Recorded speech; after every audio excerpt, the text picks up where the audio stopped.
Good afternoon, everyone. So I want to share with you a little story. In fact, it's a true story. You can see the image in front of you now. It's not exactly me, but it was. Several years ago, I found myself making one of the biggest decisions in my life, deciding to go from a project manager electrician into an industry called real estate, having no experience whatsoever, not understanding sales, never having really worn a suit unless it was for a wedding, having announced to the world that I was going into real estate.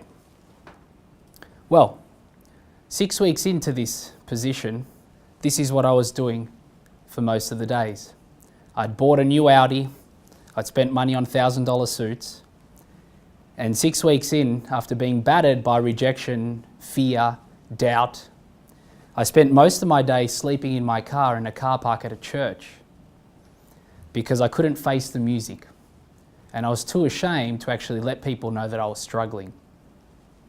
So I would spend an afternoon sleeping in my car and then come into the office at about 5 or 6 p.m. and my director at the time said, "Fabien, how was your day today?" I said, "Great." He said, "Did you get many leads?" I said, "Yes, plenty." So that's great, keep going. In fact, I'd spent 4 or 5 hours sleeping in the car. It got to a point where one day I woke up from the sleep in the car park and said, "I can't do this anymore." And I went to dial and call the director and say, "I'm not coming back into the office and I'm done." And announced to the world that real estate just wasn't for me. And as I dialed the number to call my director and quit, something came over me. This feeling of, am I about to quit something that I haven't given everything? I haven't given it my all. And so I had a decision to make. Would I quit because I don't have much experience, because I can't take the rejection, because I can't control the little voice in my head that keeps telling me that I'm not good enough? Or do I make a decision to give everything that I possibly can until such time where I can't get the results that are required to sustain my job? At that point, 6, 7 years ago, I made that decision. It was a fork in the road moment. I went back into the office and I told my director that I was about to quit and that I realized that I haven't done everything that I possibly can to be the best version of myself and to be the biggest success in real estate. Fast forward 18 months, I was able to surpass most people within the industry and become the #1 real estate agent in my office and in the district. We won the most profitable award out of 200 offices, and after 18 months I became the sales manager and led a team of anywhere between 8 to 12 salespeople. And that's us winning the most profitable office, over 100% increase in profit over a 12-month period whilst under my leadership. And that was one of my last sales. So, my name is Fabien Pataud and welcome to Pataud Consulting. I'm going to be sharing with you the Disruption 2.0 program, certain aspects of it because we only have a short amount of time together, in fact about 45 minutes. What I'll be sharing with you are some things that you might be already familiar with.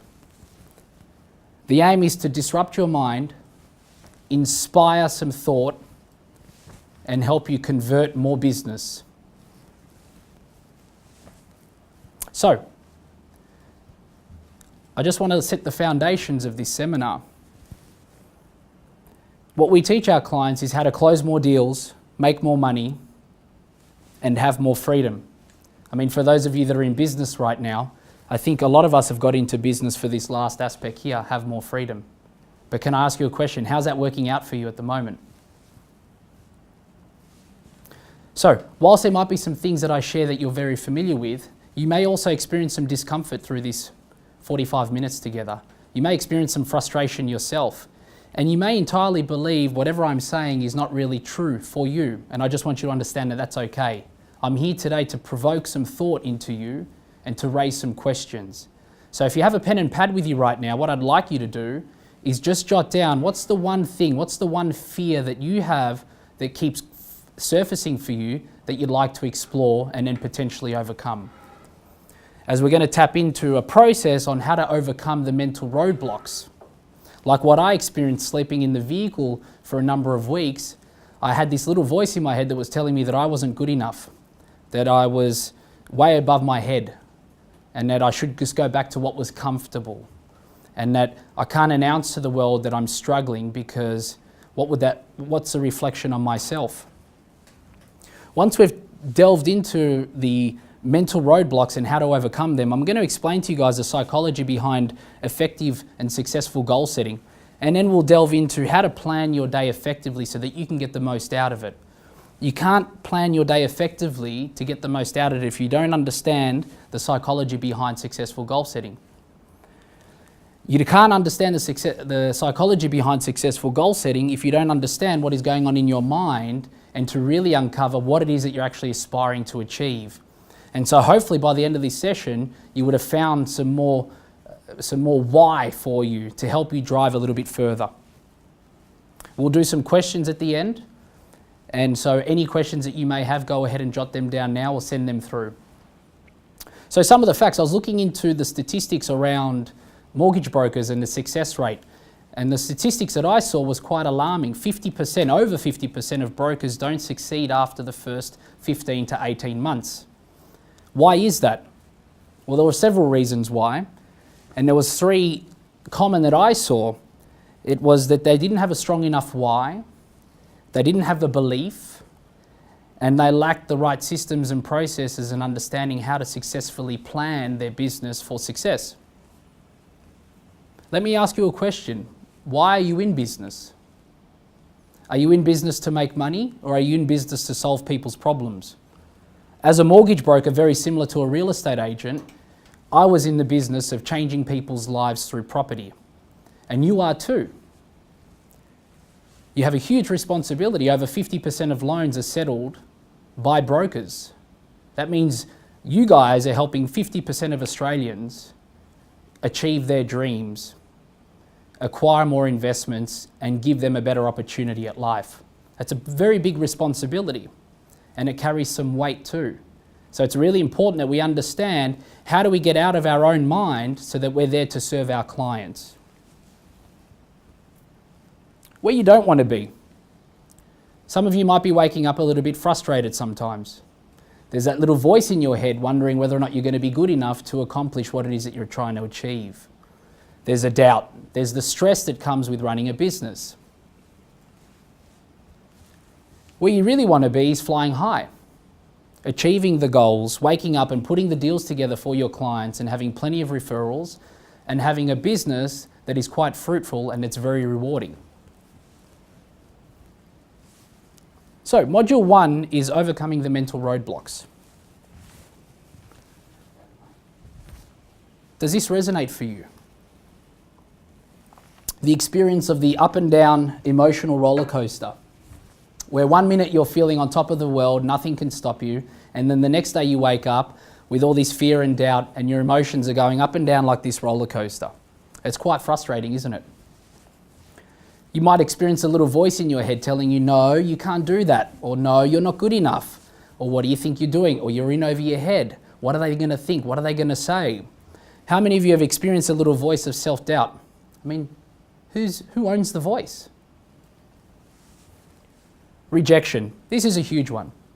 Running a business means that you're going to face a lot of obstacles, and one of them is going to be rejection, where clients aren't going to choose you, they're going to be choosing somebody else, where the marketplace changes. You're going to be facing rejection continuously. What does this all mean? You wake up with uncertainty, you're constantly stressed, there's all this self-doubt, and it leads to the inevitable burnout. What we really want, and what I'm going to try and showcase today for you, is to be free from pressure, to have control and certainty, and to have clarity in your thoughts. This will mean that you feel rejuvenated, self-confident, and you'll be experiencing growth every day rather than resistance. Nothing will be holding you back. There'll be no fear or doubt. And you'll have a simple and effective process that will enable you to overcome any fears that you may be experiencing. What does this all mean? Well, you're living your dream, you're full of purpose, you're passionate and determined. You now have high-performing beliefs, which means that when you have high-performing beliefs, your business will expand. And you'll be waking up inspired. One of the most important concepts here that I'm going to share with you is man must conquer himself before anything else. Before you decide to embark on the journey of building your empire, or whatever it is that your goals are, you must first be able to conquer yourself, because it's only human himself, mankind, who gets in his own way of success. If we were to draw a model here, where do you spend most of your time? Internally, not on the outside, internally. Where are you on this scale? Externally, you might be smiling a lot, but internally, this is how you might be feeling more often than not. So go ahead and rate yourself at the moment as to where are you truly playing internally. Because the idea of today's session is to move you as much as possible on the inside, smiling. Because we know our inside world affects our outside world. Emma, a former colleague of mine who had so many limiting beliefs, so many fears and frustrations and doubts about her own ability that had manifested from her childhood, from the environment that she grew up in. She came to Australia, English was her second language, and she walked into real estate and gave it everything that she possibly could. However, the thing that she couldn't master at that point in time was her own mindset, her own beliefs.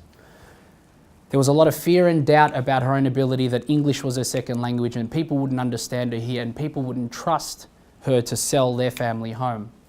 After a few months having worked with Emma, after tweaking her psychology and getting her to understand that her background and her experience and the fact that English was her second language is an actual positive thing for her, it's going to create more opportunity for her, she was able to start to tweak her mindset and start to believe what was actually achievable. After about 6 months of working together, after going from an average of $40,000 a year in income, she pushed on to 200 plus K a year in income. After I'd left, she became the #1 agent and now is a huge success in real estate. And that was just a few mental tweaks in her mindset. So what I'm going to share with you is 2 concepts today, the greenhouse effect and the director of your life. The greenhouse effect is an analogy that our personality, the way in which you're showing up right now, your mind, your beliefs, are habitual and that you've learned them from the behaviours from when you were a child. From about the ages of 5 to 9 years of age is where most of the doubt and the personality structure that you are as you are today was formed. And so most of us are adults now who are this beautiful, beautiful tree who are still stuck in a little greenhouse. And I'm sure you could probably resonate with times where you've showed up like a child when things haven't gone your way and you've complained or you've cried or you've sooked. Or when you were a child, you came home and you had this beautiful painting and you showed your mum, but your mum was so busy at the time that she ignored you and your beautiful painting, and therefore you grew up wondering whether or not you were good enough because you didn't get the recognition at that point in time. Now there are many layers of these psychological consequences here, and I'm happy to share this after the session for those of you that want to go a little bit deeper.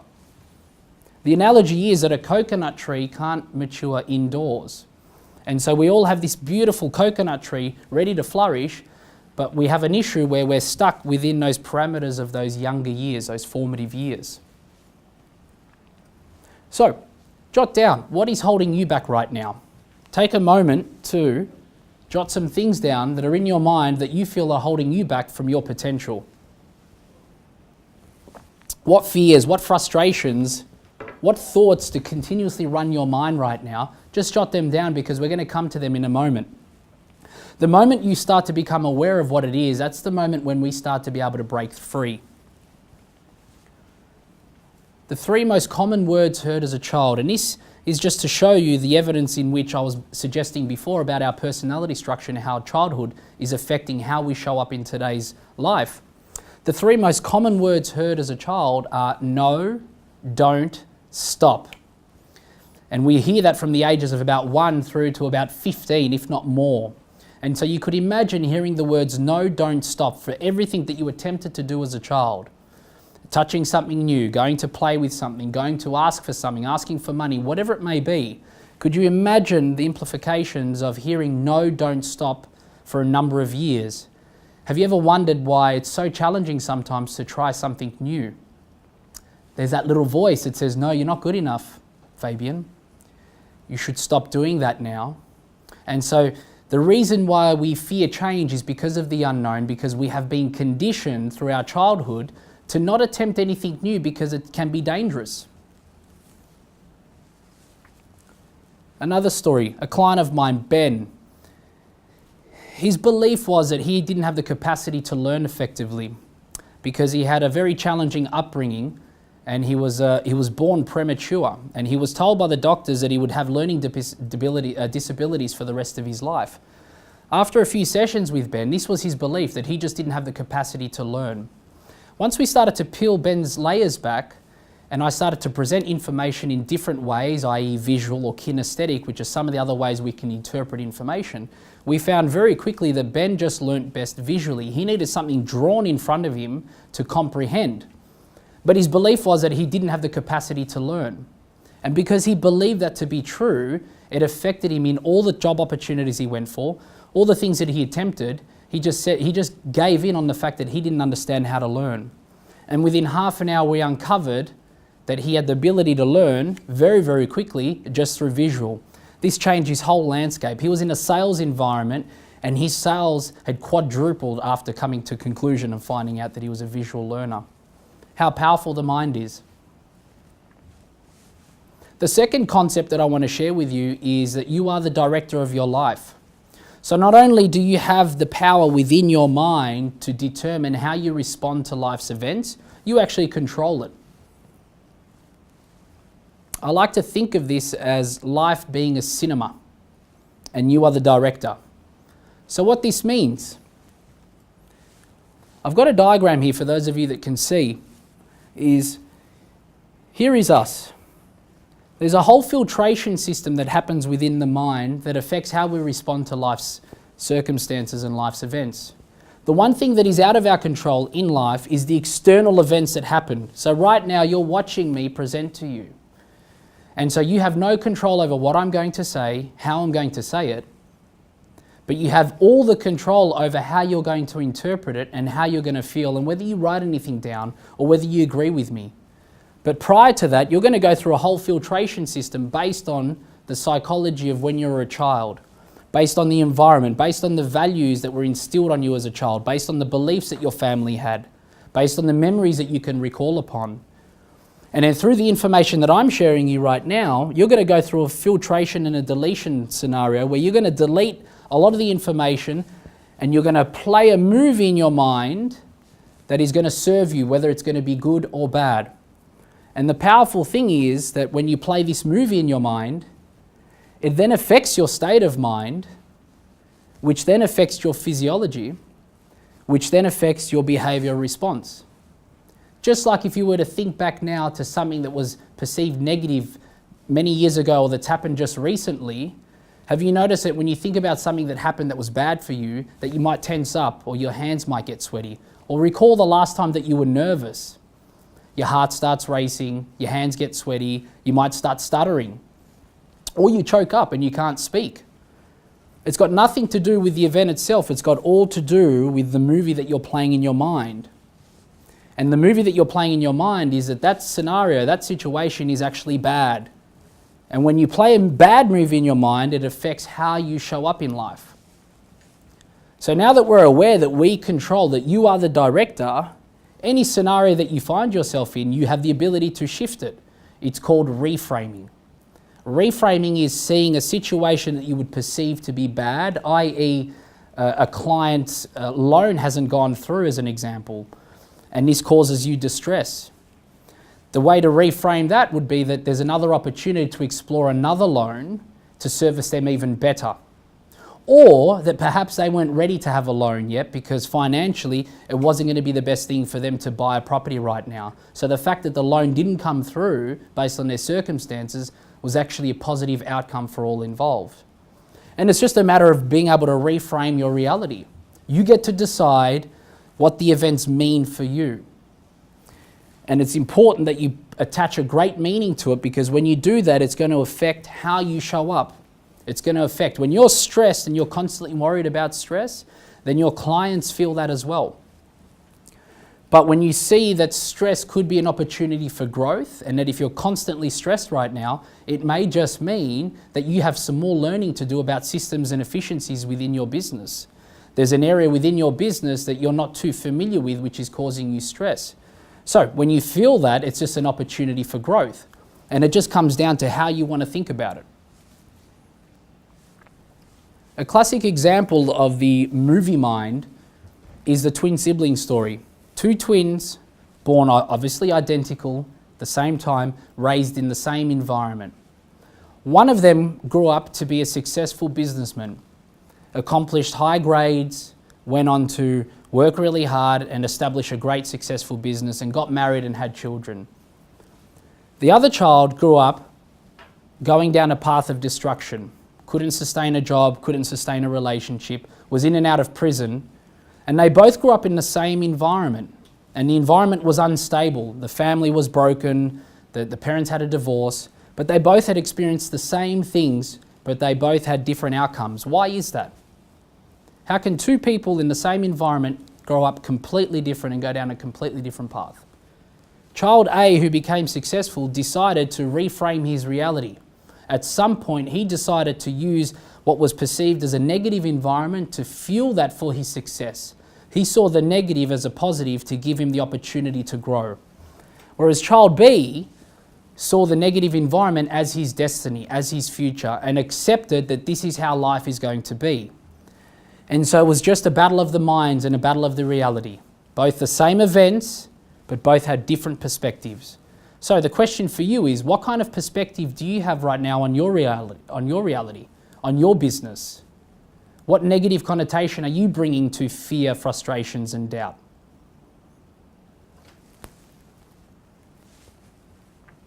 Once you comprehend that we are fully responsible for how we react to life's events, you gain total control.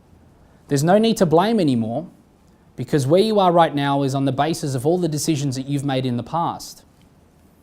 And when you can fully embody responsibility, it gives you the key to freedom.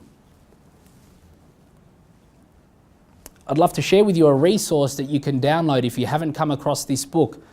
It's called As a Man Thinketh by James Allen. This book talks about how our thoughts become us, how what we continually think about, we end up manifesting into our life and becoming.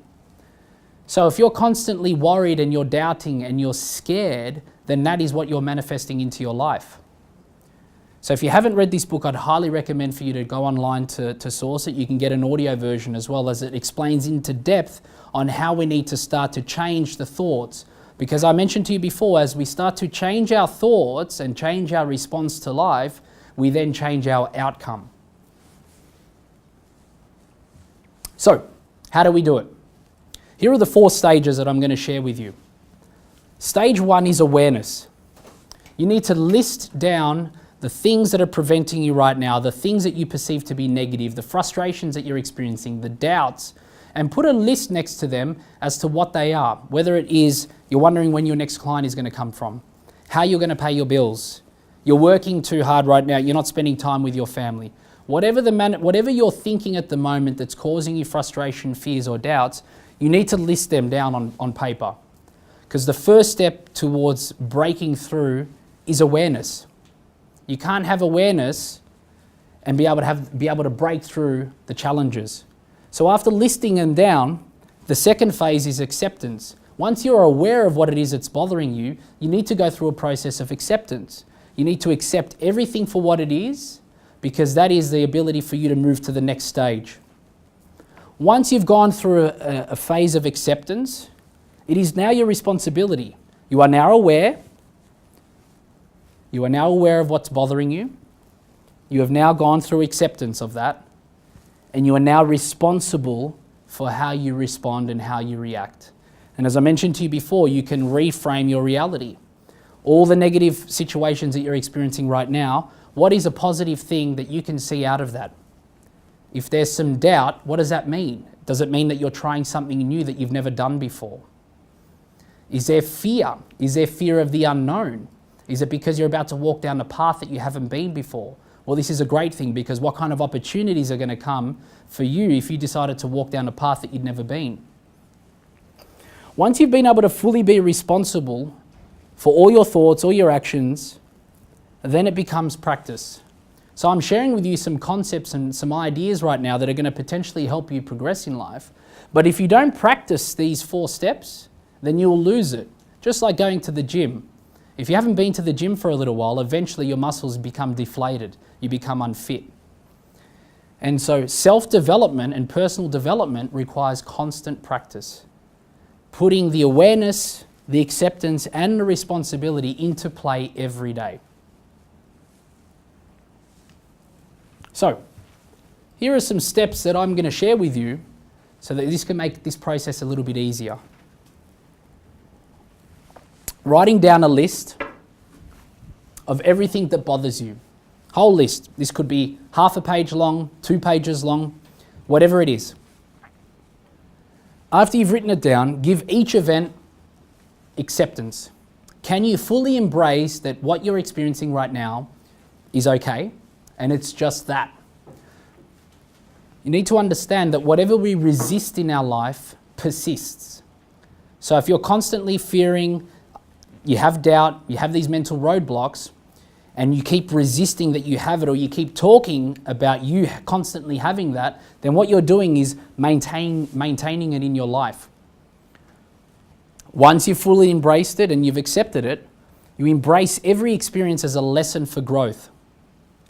So how quickly, all those things that you've listed down, how quickly can you find the lesson in there? The fact that you might not just be skilled enough in a certain area where you're experiencing this frustration. Or perhaps you're taking on too much work and you need to scale back. And what is that teaching you? It's teaching you your capacity. So, going through your list, finding the lesson in there. What is the lesson?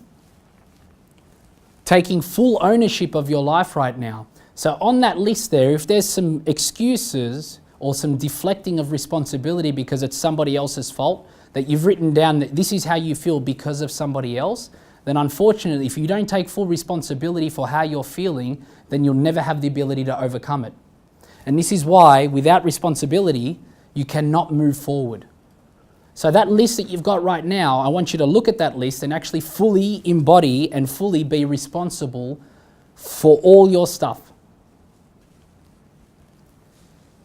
And then in every situation, this is the fastest hack for whatever you're experiencing right now, the moment some frustration creeps in, the moment fear creeps in, the moment you have this little voice in your head telling you something. The fastest way to overcome that poor habit that you have is to ask yourself one simple question. What am I learning here? When you ask yourself this question, what you do is you allow your brain to go into a problem solving, and it moves away from the negativity that you're transpiring into your mind and enables you to look for the lesson, look for the positivity. And as I mentioned to you before, that when you find that positivity, you are now replacing old poor thought patterns with new thought patterns of lessons and opportunity.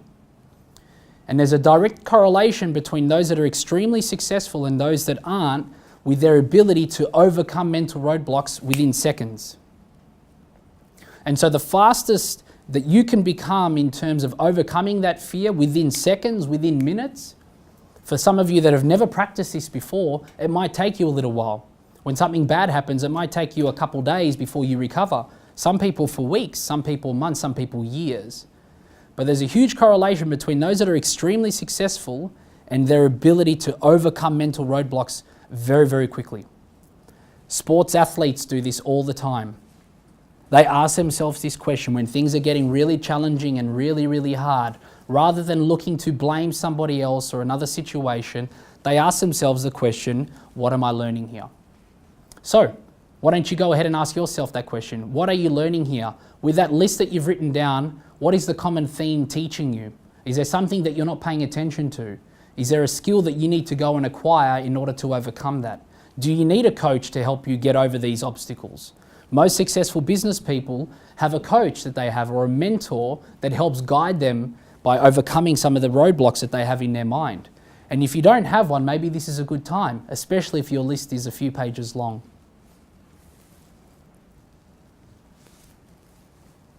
This moves us over to planning and goal setting. So I've just covered a little bit of the fundamentals of fears and frustrations and a simple technique that you can use to overcome it.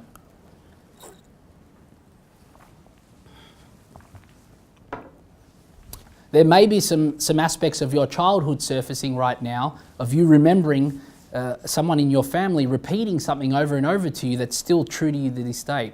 Well, it's up to you if you want that to be true now. But if you feel as though that this is preventing you from moving forward and stepping up a gear in your life, then it's time to let go of that belief. And just understanding that the beliefs that you acquired as a child were there to serve you and protect you through those formative years.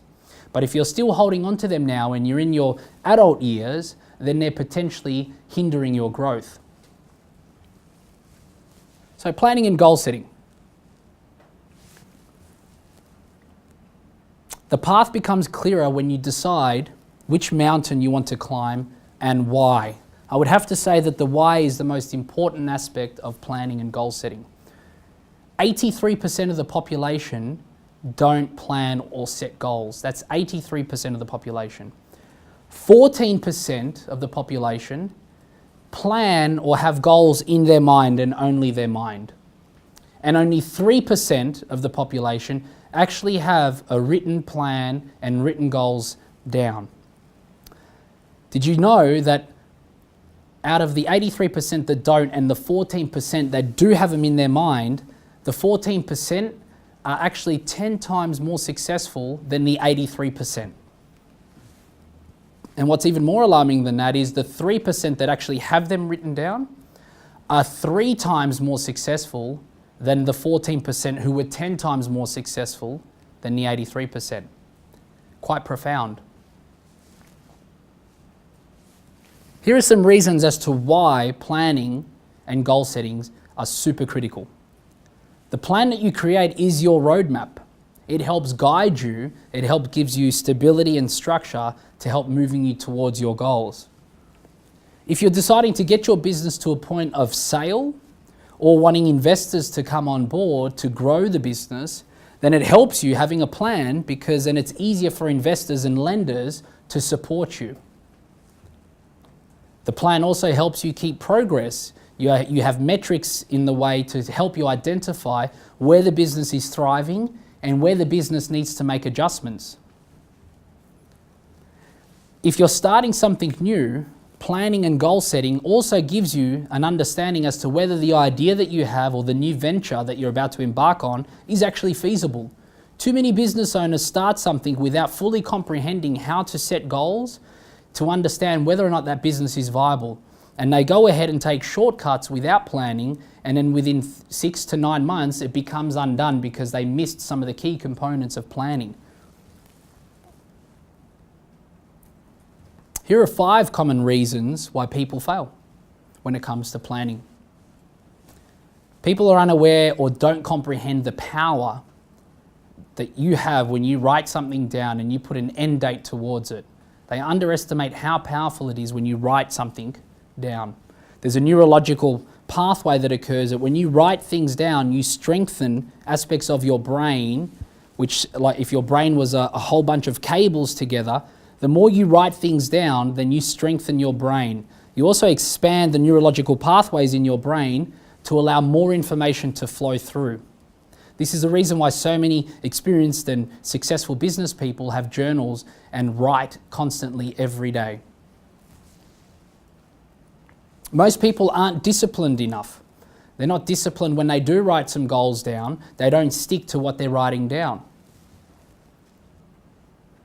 When most people go to goal set for the first time, they're not realistic. They don't set realistic goals that are actually achievable.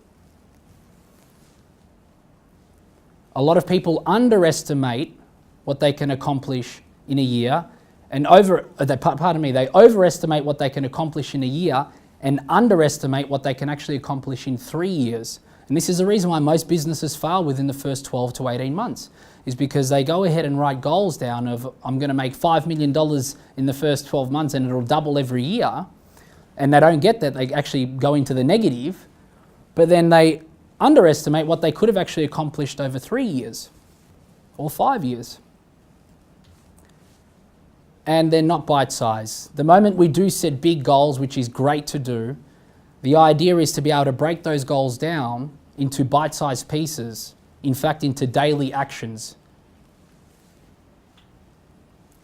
We need to understand that structure creates discipline. And then discipline creates healthy human beings. It is super important to have structure and discipline. But what's more critical than that is if you don't understand why it is that you want to create structure and discipline, then it's almost impossible sticking to it. That's the reason why you've probably set some goals before and after a week or two you've just gone, because that goal wasn't real for you. There's a process in which you need to delve into to understand, why am I writing this down? Why do I want to achieve what I've just written down? And then you need to have patience. The average time frame it takes to actually form a new habit or replace an old habit is about 62 days. So whatever it is that you're about to embark on, you need to be practicing what I'm sharing with you for a period of at least 60 days to then form a new habit. Jim Rohn says this: the ultimate reason for setting goals is to entice you to become the person it takes to achieve them. It is not about the destination of the goal that you're writing down at the top of the mountain. It is through the journey and the steps that you take towards that accomplishment that starts to form who you're wanting to become. So when you set goals that are actually real for you and you don't accomplish them, more damage is done through that journey if you're not following through on that discipline and the structure that's required, because this is where all the growth comes through. So how do we do it? How do we set goals? Well, there's the power model. The power model is a framework for goal setting. And for those of you that would like a copy of the power model, I'm happy to send one out to you at the end of this presentation. I'll leave my details there for you. But this will give you a framework to understand a lot of environments that you need to consider when setting goals. Once you have the power model in place, we then need to reverse engineer the goals. So we need to think with the end in mind, as far as 10, 15 years, even 20 years, and then breaking down that plan, which I'm going to show you in a minute, up until today. We then need to apply the 80-20 rule. It's the Pareto principle, which says that 20% of what we do should equivalent to 80% of the work. Mark Zuckerberg from Facebook actually spends 80% of his day thinking and 20% of his day actually doing work. And he's built one of the biggest empires by doing that, spending more time thinking than doing. And this is why planning and goal setting is so critical. If you can plan consistently and regularly, you're able to see with a much wider lens. And then the last step is starting small. Once we've broken down these goals, how do we master the day? Here is an example of what reverse engineering looks like. We start with our purpose in mind. And our purpose, as an example, mine is to create a global reality whereby every conversation has the purpose of contribution. You need to have a big enough why that's going to drive you through all the challenges that you're going to face in life and in business. Once you have your purpose, you need to break that down into a mission and quantify it. So for mine, as an example, in 10 years from now, I want to have trained 10,000 people through my Disruption 2.0 program.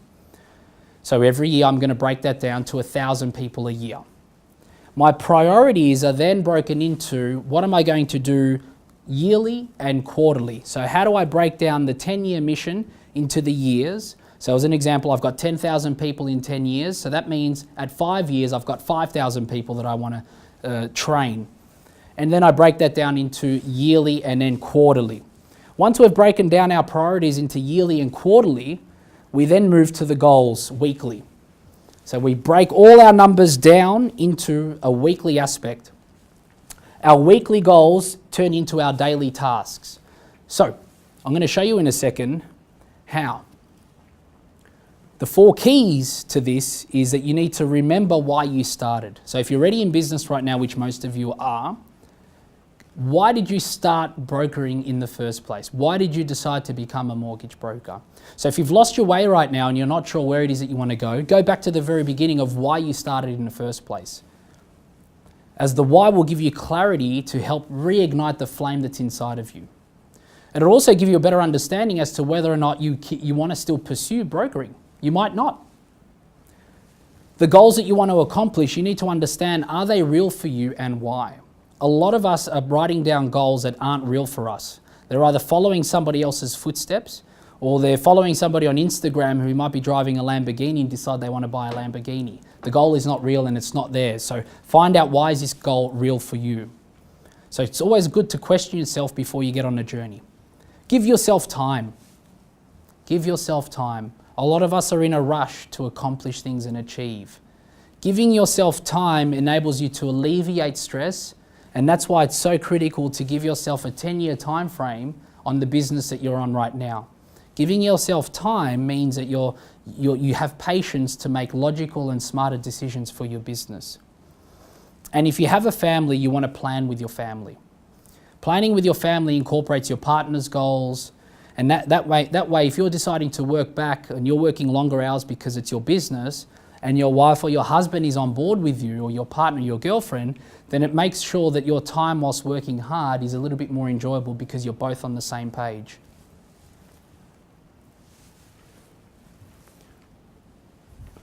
If we can win the day, then the days turn into weeks, and the weeks into months, and the months into years. So without having the clarity on the purpose, as I explain here, in your mission, how are you going to quantify reaching your purpose, and then breaking down your mission into yearly targets, and then quarterly targets, and then monthly, and then weekly, and then daily? That is why it's very, very difficult to have an effective day.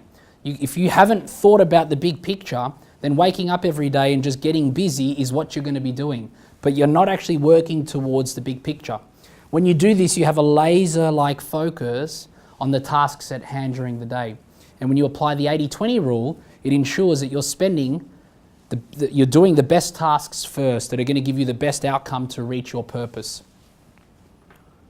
Here are 7 steps to winning your day. So this is coming back to the mission that I explained to you before. You need to diarise and plan your week every Sunday. So before your week begins, you plan on Sunday afternoon, as an example. You spend half an hour setting up your week. And what I'd like to do is have 5 key objectives for the week that I want to accomplish. 5 key objectives that are going to produce the biggest return for me. And then I like to plan my monthly meetings. So for monthly, I spend 2 to 3 hours planning and reviewing that month and setting up my next month. And then when it comes to the quarter, I like to spend a whole day planning and reviewing the last quarter and then setting up my next quarter. This enables me to adjust and move the business accordingly.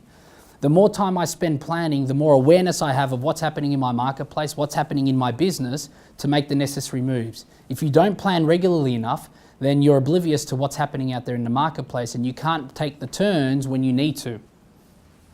So planning all your year ahead gives you that structure. The quarterly planning, I said it's a day, and then when we get to yearly planning, I like to spend at least 2 to 3 days, and I do it in a remote location, so away from the office. If you have a team, this is really, really important that you plan away from the office and you give your staff a better environment to focus in. Create a morning ritual.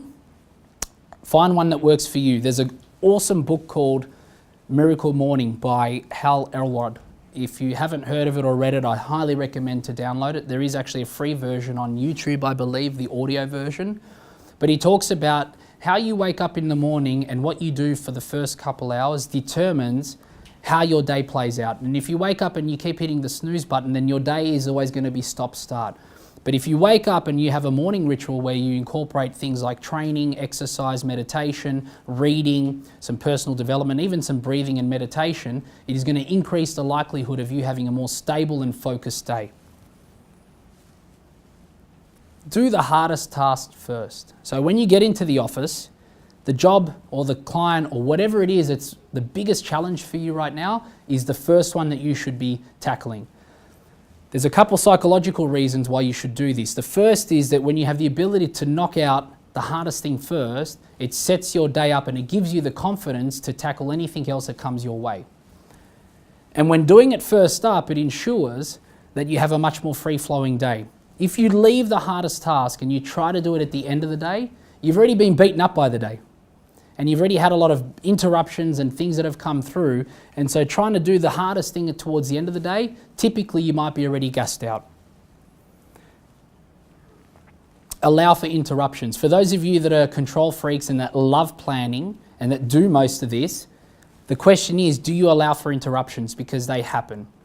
And so whilst we'd like to be locked up in a cage and have no one interrupt us because we've got a lot of work to do, setting aside some time during the day and accepting that people are going to interrupt you, things are going to surface that weren't planned for, if you have that set aside already, then when they do, it's not going to frustrate you. It's not going to annoy you because you've allowed for it. Digital distraction. At the moment, the latest statistic is that we are experiencing about 7 DVDs full of information on a daily basis, which means we're absorbing 7 DVDs worth in a whole day. It used to be about 20, 30 years ago, about 20 newspapers worth of advertising.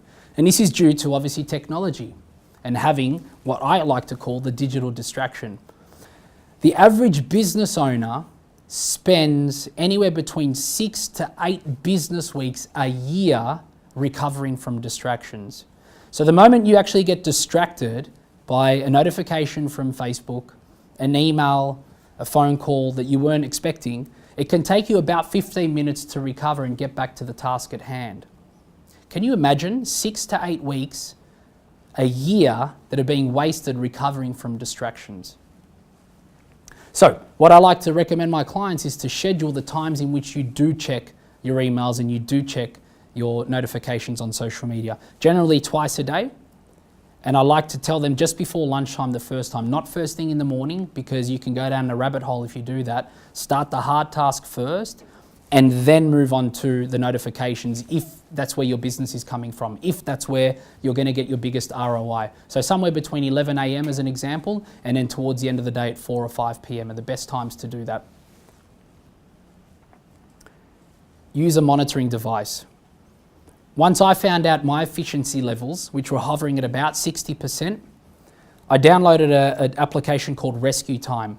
There's a couple others, Slogger, Slim Timer, but Rescue Time is a powerful application that you can have on your computer and also your mobile phone. And what Rescue Time does is it shows you where you're spending all your time on the day, what devices you're using, what applications you're using, whether you're on social media, whether you're in emails, whether you're on PowerPoint, Word, whatever the case may be. And you can schedule your working hours in there, and you can also click when you're leaving your desk and going into meetings. And at the end of the day, it actually spits out where your efficiency is at, where your productivity levels are at, and it'll also highlight to you where you're playing in areas that aren't actually producing a return for your business. And then if you have a team, you can actually have them all allocated on Rescue Time, so you can start monitoring your team's effectiveness and efficiency. It prints out a report for you at the end of each week or the end of each month as well. And you can start to look at where you're spending too much time and where in fact you might need to start systemizing some things within your business. And then debriefing.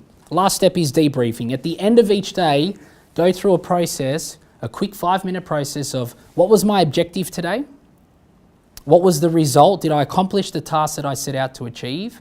And if you didn't, what were the reasons why? Listing the reasons as to why you didn't accomplish what it is that you wanted to will give you the ammunition as to what you need to focus on. And it might be that you had 5 things that you wanted to accomplish. You only did 2 because you underestimated how long it was actually going to take. So the way in which the debrief process works really effectively, it tells you that don't give yourself 5 tasks, only give yourself a maximum of 2 or 3. Or if you did a debrief and you found that you still didn't complete your tasks is because you had a sore back because of the way your chair was for the computer setup, then it might tell you that you need to look at a different setup and spend the afternoon standing doing your work rather than sitting if your back is bothering you. But debriefing every day, US Navy SEALs do this, and this helps them increase their efficiency and effectiveness because it uncovers the challenges. So, thank you for listening, and I hope that you got some value out of the session and you're able to use some of these strategies that I've shared with you. Because of the short time frame, I wasn't able to go deep into the psychology behind it all, but just to recap, it's all in your mind and you get to choose the thoughts that you create. In order to be an effective planner, then you need to understand why do you want to accomplish what it is that you want to accomplish, and is it real for you? And once you've accomplished that, then you can understand what your mission is going to be and how you're going to get there. If you can win the days turns into weeks, and the weeks turn into months, and the months turn into years. So for those of you that want to receive a copy of some of the material that I've shared, as well as the power goal setting model, you can email me at fabian@pataudconsulting.com. For those of you that would like to SMS, you can SMS the word strategy with your details in there, and I'll be happy to have a look at what it is that you've got going on for your business right now or in your mind to help you create a better roadmap. And I have a Facebook and LinkedIn page that you can feel free to follow me at pataudconsulting.com. So that's it from me right now. I'm happy to answer some questions that have come through. For those of you who might have some questions right now, I've got a couple of minutes left if you do. But if not, then the question begs, what are you going to start doing about the fears and the frustrations that you're experiencing right now? And can you become aware of them? Can you accept them? Can you become responsible? And will you practice it daily? Great. Thank you very much.